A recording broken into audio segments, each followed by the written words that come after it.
ಕೊಡಗು ವಿಶ್ವವಿದ್ಯಾಲಯವನ್ನು ಉಳಿಸಿಕೊಳ್ಳಲು ಎಲ್ಲಾ ರೀತಿಯ ಪ್ರಯತ್ನ ಮಾಡುವುದಾಗಿ ಮಡಿಕೇರಿ ಶಾಸಕ ಡಾಕ್ಟರ್ ಮಂತರ್ಗೌಡ ಭರವಸೆ ನೀಡಿದ್ದಾರೆ. ಕೂಡಿಗೆಯಲ್ಲಿ ಮಾಧ್ಯಮಗಳೊಂದಿಗೆ ಮಾತನಾಡಿದ ಡಾಕ್ಟರ್ ಮಂತರ್ಗೌಡ, ಅಪಾರ ಸಂಖ್ಯೆಯ ವಿದ್ಯಾರ್ಥಿಗಳು, ಉಪನ್ಯಾಸಕರು ಮತ್ತು ಸಿಬ್ಬಂದಿಗಳು ಅವಲಂಬಿಸಿರುವ ವಿವಿಯನ್ನು ಯಾವುದೇ ಕಾರಣಕ್ಕೂ ಮುಚ್ಚಬಾರದು ಎಂದು ಹೇಳಿದರು. ಡಿಸಿಎಂ ಡಿಕೆ ಶಿವಕುಮಾರ್ ನೇತೃತ್ವದ ಸಚಿವ ಸಂಪುಟ ಉಪಸಮಿತಿಯ ಸಭೆಯಲ್ಲಿ ಈ ಬಗ್ಗೆ ಚರ್ಚೆಯಾಗಿರುವುದು ನಿಜ.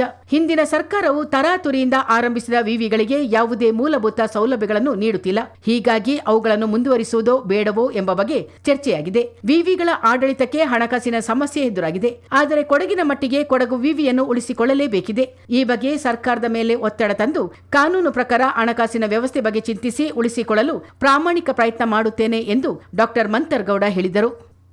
ಮೊನ್ನೆ ನಡೆದಿರೋಂಥ ಕ್ಯಾಬಿನೆಟ್ ಸಬ್ ಕಮಿಟಿ ಸನ್ಮಾನ್ಯ ಉಪಮುಖ್ಯಮಂತ್ರಿಯಾದಂಥ ಡಿಕೆ ಶಿವಕುಮಾರ್ ನೇತೃತ್ವದಲ್ಲಿ ನಮ್ಮ ಹೊಸ ಏನು ಯೂನಿವರ್ಸಿಟಿಗಳು ಓಪನ್ ಆಗೋಂಥ ನಂತರ ಸಂದರ್ಭದಲ್ಲಿ ಕೊಡಗುನು ಯೂನಿವರ್ಸಿಟಿ ಒಂದು ಓಪನ್ ಆಗಿರೋಂಥ ಸಂದರ್ಭದಲ್ಲಿ ಹಣಕಾಸು ವ್ಯವಸ್ಥೆನೋ ಕಾರಣಾಂತರದಿಂದ ಒಂದು ರೀತಿಯಲ್ಲಿ ನಡೆಸ್ಕೊಂಡು ಬರಲಿಕ್ಕೆ ಎಲ್ಲ ಒಂದು ಈ ಹೊಸ ಯೂನಿವರ್ಸಿಟಿಗೆ ಒಂದು ನಿಯಮಗಳು, ಕಾನೂನುಗಳು ಪ್ಲಸ್ ಅದೇ ರೀತಿಯಲ್ಲಿ ಪ್ಲಸ್ಸು ಮೈನಸ್ಗಳು ಒಂದು ಚರ್ಚೆ ಆಗಿರಬೇಕು ದೊಡ್ಡ ಮಟ್ಟದ ಅಂತ ನನ್ನ ಅಭಿಪ್ರಾಯ. ಆ ಸಬ್ ಕಮಿಟಿಗೆ ಇನ್ನೂ ನೋಟ್ ನನಗಿನ್ನೂ ಸಿಕ್ಕಿಲ್ಲ.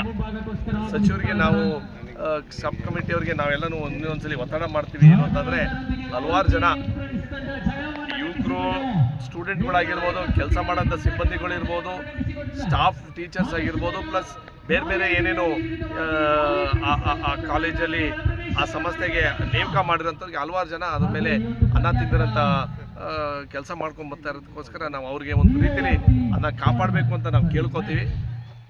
ಸಮಸ್ಯೆ ನಾನು ಯಾಕೆ ಹೇಳ್ತೀನಿ ಅಂತಂದರೆ, ಬೇರೆಯವ್ರು ರಾಜಕೀಯದಲ್ಲಿ ಟೀಕೆಯನ್ನು ಮಾಡ್ಬೋದು, ಮಾತ್ರ ಓಪನ್ ಆಗಿದ್ದಂಥ ನಂತರ ಆ ಟೈಮಲ್ಲಿ ಸರ್ಕಾರದಲ್ಲಿ ಓಪನ್ ಮಾಡಿದ್ರು, ಹಣಕಾಸು ವ್ಯವಸ್ಥೆ ಯಾಕೆ ಕಾರಣಕ್ಕೂ ಇಟ್ಕೊಂಡಿರಲಿಲ್ಲ. ಒಂದು ಯೂನಿವರ್ಸಿಟಿ ಉಳಿಲೇಬೇಕು ಅಂತಂದರೆ ಒಂದು ವರ್ಷಕ್ಕೆ ಆದರೂ ಒಂದು 2 ರಿಂದ 3 ಕೋಟಿ ಮೀಸಲಾತಿ ಇಡಬೇಕಾಗಿತ್ತು. ಹಳೆ ಸರ್ಕಾರದಿಂದ ಸಂದರ್ಭದಲ್ಲಿ ಅವಸರದಲ್ಲಿ ಮಾಡಿರೋದ್ರಿಂದ ಈ ಕಾರಣ ಆಗಿರೋದು.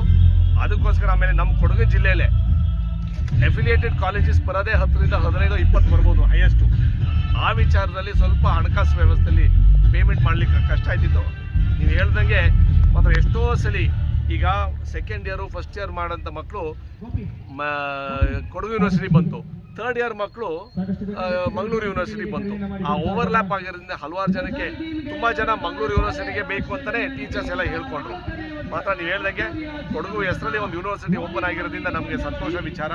ಮಾತ್ರ ಅದನ್ನ ಯಾಕೆ ಕಾರಣಕ್ಕೂ ನಾವು ಒತ್ತಡ ತಂದು ಸನ್ಮಾನ್ಯ ಉಪಮುಖ್ಯಮಂತ್ರಿ ನೇತೃತ್ವದಲ್ಲಿ ಏನು ಸಬ್ ಕಮಿಟಿ ನಡೀತು, ಅದನ್ನ ಏನಾದರೂ ಒಂದು ರೀತಿಯಲ್ಲಿ ಹಣಕಾಸು ವ್ಯವಸ್ಥೆ ಸರ್ಕಾರದ ವತಿಯಿಂದ ಒದಗಿಸಿ ಆದಷ್ಟು ಈ ಯೂನಿವರ್ಸಿಟಿನ ಉಳಿಸಲಿಕ್ಕೆ ನಾವು ಪ್ರಯತ್ನ ಮಾಡೋಕ್ಕೆ ನಾವೆಲ್ಲರೂ ಜವಾಬ್ದಾರಿ ತಗೋತೀವಿ ಅಂತ ಹೇಳ್ತಾ, ಕೊಡಗು ಯೂನಿವರ್ಸಿಟಿ ವಿಚಾರ ರಾಜಕೀಯ ಅವಶ್ಯಕತೆ ಇಲ್ಲ, ಅದನ್ನ ಉಳಿಲೇಬೇಕು ಅಂತ, ಅದೇ ರೀತಿಯಲ್ಲಿ ಕಾನೂನು ರೀತಿಯಲ್ಲಿ ಹೆಂಗೆ ಚೌಕಟ್ಟಲ್ಲಿ ಅವ್ರನ್ನ ಸಹಾಯ ಮಾಡ್ಬೋದು ಅಂತ